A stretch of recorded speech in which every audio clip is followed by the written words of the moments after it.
जय हिंद साथियों, उम्मीद है आप सभी फिट होंगे और मैं भी फिट हूँ। तो कल समय ना होने के कारण वीडियो डाल नहीं पाया था। तो मैं अपना रनिंग शेड्यूल जो है, फिटनेस शेड्यूल कंप्लीट करके आ चुका हूँ और उम्मीद है आज का फिटनेस शेड्यूल आपने मुझसे पहले कंप्लीट कर लिया होगा या अभी आप लगे हों। लेकिन किसी भी कंडीशन में आपने दैनिक अपना फिटनेस शेड्यूल पकड़े रहना है और निरंतर चलते रहना है। भले आप किसी दिन कम कर लीजिए, लेकिन उस चीज़ को कंटिन्यू करिए जो चीज़ आपने एक बार पकड़ ली है और एक बार करना शुरू कर दिया है। तो दोस्तों, मेरा नाम है कमल कुमार। मैं हूँ उत्तराखंड नैनीताल के एक छोटे से गांव चोरूला से, जहां से मैंने शुरू की है अपने फिटनेस जर्नी कह लीजिए या एक दैनिक जीवन में रनिंग रोटेशन कह लीजिए, रनिंग रूटीन कह लीजिए, उसे अपनाए हुआ हूँ 1.5-2 सालों से, 2 ढाई सालों से। उससे पहले जब आर्मी की तैयारी करते थे तो वही कहीं ना कहीं एक सैनिक जो अंदर मेरे बैठा हुआ है। हालांकि हम भर्ती नहीं हो पाए, लेकिन इसका मतलब ये नहीं कि मैं शारीरिक तौर पर कमज़ोर हो जाऊं या दौड़ना छोड़ दूं या फिटनेस शेड्यूल छोड़ दूं। तो दोस्तों, ऐसा कुछ नहीं होता है। हम यहाँ पर रह के भी कहीं ना कहीं उसी जज्बे के साथ अपने को एक सैन्य प्रवृत्ति में ढाल सकते हैं। अगर भर्ती नहीं हो पाए कोई बात नहीं, लेकिन अपना जो जीवन शैली है उसे तो वैसा बना ही सकते हैं फिलहाल। तो दोस्तों, आजकल आपने देखा होगा पेट्रोल डीजल के दाम बढ़ रहे हैं और कई अफवाहें भी इस बीच उड़ रही हैं कि पेट्रोल ख़त्म होने वाला है, डीजल। ऐसा तो शायद ये तो अब जो हमारी सरकारें हैं या जो एक्सपर्ट्स हैं वही जानते हैं। लेकिन इस चीज़ से आपने एक चीज़ को समझना होगा कि दोस्तों, हम थोड़े थोड़े अंतराल के लिए या थोड़े से आगे जाने के लिए या थोड़े से डिस्टेंस कवर करने के लिए हम जाते हैं गाड़ियों में। दोस्तों, उसमें हमको एक चीज़ ऐड करनी होगी। अब धीरे धीरे जो कि पेट्रोल डीजल के दाम भी बढ़ रहे हैं, तो दोस्तों उससे रिलेट करते हुए कहीं ना कहीं आपको फिटनेस से कह लीजिए या पेट्रोल डीजल के बढ़े हुए दामों से कह लीजिए, या तो साइकिलिंग करिए या रनिंग करिए। दोस्तों, ये जो जीवन और ये आपको कहीं ना कहीं हर समय फिट रखेगी।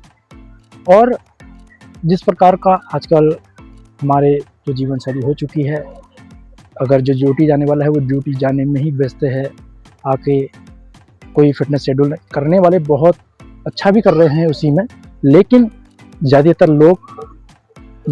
जो परसेंटेज है वो है आराम देने वाला। तो दोस्तों, आपने उन चीज़ों को समझना होगा। जिस प्रकार का हमारा एनवायरनमेंट आगे बढ़ रहा है, उसी प्रकार से धीरे धीरे एक रिपोर्ट के अनुसार भारत में सबसे ज़्यादा मोटापा जो है, जो परसेंटेज में है, वो सबसे ज़्यादा है भारत में। तो वो क्योंकि हमें कहीं ना कहीं एक आरामदायक जीवन में रहना पसंद है और वही जो आरामदायक जीवन है हमें कहीं ना कहीं आगे जीवन के लिए खतरनाक बनता जा रहा है। तो दोस्तों, आप ज़्यादा समय नहीं दे पाते कोई बात नहीं, लेकिन अपने शरीर को आधा घंटा आप घर में दीजिए। जिम नहीं जा पाते कोई बात नहीं, साइकिलिंग नहीं कर सकते, योगा नहीं कर सकते, रनिंग नहीं कर सकते कोई बात नहीं, लेकिन आपने आधा घंटा ये शरीर को देना है, पसीना निकालना है और निरंतर रूटीन में उन चीज़ों को लाना है, दैनिक जीवन में उन चीज़ों को उतारना है। दोस्तों, शरीर, मैं एक बात हर समय कहता हूँ, शरीर है तो मैं फिट हूँ, आप फिट हैं, शरीर स्वस्थ है। तो अगर शरीर स्वस्थ नहीं है तो उसके परिणाम आप जान सकते हैं। आप कितने ही पैसे वाले हों, कितना ही बड़ा आपका बंगला हो, कितने ही आपके रिश्तेदार हों, कितने ही आपके दोस्त हों, दुनिया में कितने लोग आपको जानने वाले हों, पर आपको जितना भी पैसा हो आपको ठीक नहीं कर पाएंगे अगर एक बार आप का शरीर बिगड़ गया तो। दोस्तों, इसीलिए खुद अगर आप फिट हो तो दुनिया में कई लोगों से आप भाग्यशाली हो। और वो आपको कहीं ना कहीं आपको फिटनेस कहाँ पर मिलेगी? सुबह आप जल्दी नहीं उठ सकते हैं, कोई बात नहीं, 6 बजे उठिए, 7 बजे उठिए, लेकिन रनिंग करने ज़रूर जाइए, साइकिलिंग करिए, जिम करिए, स्विमिंग करिए, जो भी आपको अच्छा लगता हो, जहाँ पर आपके हाथ पैर हिलते हों, आप वो चीज़ करिए। और दोस्तों, ये चीज़ें आपको तब समझ नहीं आती हैं जब आप वो चीज़ों को इग्नोर करते हैं। आपको वो चीज़ें तब समझ में आती हैं जब आप उन चीज़ों की अहमियत जानते हैं, जब आपके सामने ऐसे कई उदाहरण आते हैं। तो इसीलिए डेली बेसिस में रनिंग करिए, जिम करिए और साइकिलिंग करिए। निरंतर फिट रहने की एक हैबिट आप डालिए और दैनिक जीवन में निरंतरता के साथ कार्य करते रहिए, तो आप देखेंगे कि कई सारे बदलाव आपके जीवन में आने लगे हैं। और दोस्तों, ये कोई इतना बड़ा तामझाम नहीं है कि मैं नहीं कर पाऊँगा, मेरे से नहीं होगा। दोस्तों, ये सब एक्सक्यूज़ देना बंद करिए, ये सब एक्सक्यूज़ है। अगर एक वो व्यक्ति जिसका एक पैर नहीं है, एक हाथ नहीं है, वो या दोनों पैर नहीं है, या दोनों हाथ नहीं है, या दोनों पैर भी नहीं है, दोनों हाथ भी नहीं है, अगर दुनिया में वो व्यक्ति कुछ कर सकता है, तो दोस्तों मैं या आप एक्सक्यूज़ नहीं दे सकते कि मेरे पास ये चीज़ें नहीं हैं, मेरे पास संसाधन नहीं है, मेरे पास समय नहीं है, मैं ऐसा हूँ, मैं वैसा हूँ, मेरे साथ ऐसा हो गया। दोस्तों, ये सब एक्सक्यूज़ हैं। आप निकलिए और अपने लक्ष्य पर कार्य करिए, निरंतर करिए। दुनिया आपको आपकी कहीं न कहीं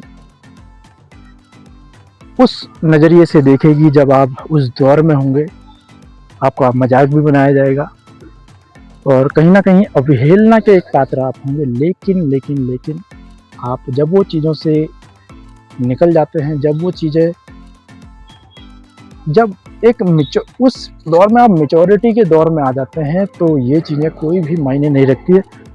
फिर आपका जो माइंड सेट है वो ऐसा हो जाता है कि यार कोई भी कुछ कहे, मुझको कोई फ़र्क नहीं पड़ता। तो उसी मानसिकता, उसी मेंटालिटी के साथ आगे बढ़ते रहिए। दुनिया में सिर्फ लोग बातें बनाना जान सकते हैं, आपका सपोर्ट करना नहीं। इसीलिए दोस्तों, कुछ भी करना है तो निरंतर करते रहिए, निरंतर कार्य करिए और बिना किसी को देखे हुए, बिना किसी से जलते हुए, मेन बात ये है कि उसके पास ये है, मेरे पास नहीं, उस चीज़ के लिए आप मेहनत कर सकते हैं। तो दोस्तों, वीडियो शायद उतना क्लियर नहीं आ रहा होगा क्योंकि वीडियो बना रहा हूँ मैं रात को। और आज के वीडियो में सिर्फ इतना ही। वीडियो अगर अच्छा लगा हो तो ही लाइक करना, शेयर कर देना। और एक भी व्यक्ति जो आप मेरा ये वीडियो देख रहे हैं, अगर मुझसे थोड़ा सा भी आप प्रभावित हुए होंगे तो मेरा जो ये फेसबुक पेज है, फेसबुक जो मेरा कमल कुमार करके है, इसे जिसमें आप अभी देख रहे हैं, फॉलो कर लीजिएगा। और मोटिवेटर कमल यानी कि यूट्यूब पर अगर आप देख रहे हैं तो चैनल को सब्सक्राइब कर लीजिएगा। तो आज के लिए इतना ही। निरंतर मेहनत करते रहिए, फिटनेस की ओर आगे बढ़ते रहिए और निरंतर आप अपने जीवन में सफलता प्राप्त करते रहिए। जय हिंद, जय भारत, जय उत्तराखंड।